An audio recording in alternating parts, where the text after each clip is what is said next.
காடுகளில் இயற்கையாக கிடைக்கும் நிறங்களைக் கொண்டு பழங்குடியினரின் வாழ்வியலை உலகிற்கு பறைசாற்றிய மறைந்த குறும்பா ஓவியர் கிட்னா கிருஷ்ணாவுக்கு பத்மஸ்ரீ விருது வழங்கப்பட்டுள்ளது. வேங்கை மரத்தின் பாலும் செடிகளின் சாரும் கொண்டு அவர் தீட்டிய ஓவியங்கள் இன்று இந்தியாவின் உயரிய விருதை பெற்றுள்ளது குறித்து அவரது மனைவி சுசீலா பகிர்ந்து கொண்ட நெகிழ்ச்சியான தகவல்கள் குறித்த ஒரு சிறப்பு செய்தி தொகுப்பு.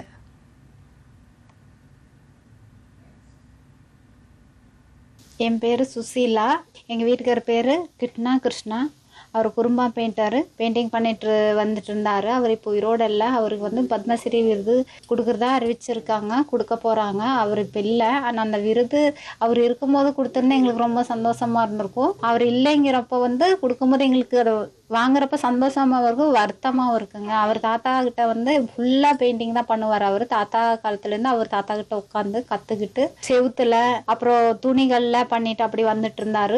இயற்கை பெயிண்டிங் தான் பண்ணுவார். பழங்குடியின மக்கள் எப்படி வாழ்ந்தோம், என்ன சாப்பிட்றோம், எப்படி வாழ்கிறோம் அப்படிங்கிற இயற்கை பெயிண்டிங் எங்கள் கல்ச்சர் பற்றி தான் அவர் வரைஞ்சாரு. மரத்தில் இயற்கை கலர் தான் சாயங்கள் தான் எடுப்போம். மரத்துலேருந்து வேங்க மரம், அந்த மரம் பேர், அதுலேருந்து பால் எடுத்து ஒரு 7 கலராக பிரித்து அதுலேருந்து பண்ணுவார். கருப்பு கலருக்கு கறி மரம்னு சொல்லி அந்த மரத்துல இருந்து பட்டை எடுத்து கருப்பு கலருக்கு யூஸ் பண்ணுவாரு. கட்டைகிடா அப்படின்னு சொல்லி அந்த செடியில இருந்து இலையை எடுத்து பறிச்சு அரைச்சு பிழிஞ்சு சாறு எடுத்து கிரீன் கலருக்கு பண்ணிட்டு வந்தாரு. நிறைய இடத்துக்கு வெளியில போயிருக்காரு. டெல்லிக்கு 14 டைமும் போயிருக்காரு. சென்னைக்கு நிறைய டைம் போயிருக்காங்க. ஹித்தாலில இருந்தெல்லாம் பேரண்ட்ஸ் பெயிண்டிங்ஸ் எல்லாம் வாங்கிட்டு போவாங்க. நிறைய எக்ஸிபிஷன் போயிருக்காரு. அப்துல் கலாம் கிட்ட விருது வாங்கியிருக்காரு. வாஜ்பாய் கிட்ட வாங்கியிருக்காரு. ஸ்டாலின் அவர்களுக்கு பெயிண்டிங் கொடுத்திருக்காங்க. ஊட்டியில நிறைய வர கலெக்டர்களுக்கும் நிறைய பெயிண்டிங்ஸ் கொடுத்திருக்காரு. இப்போ இந்த விருது கொடுத்திருக்காங்க. அது எங்களுக்கு ரொம்ப சந்தோஷமா இருக்கு.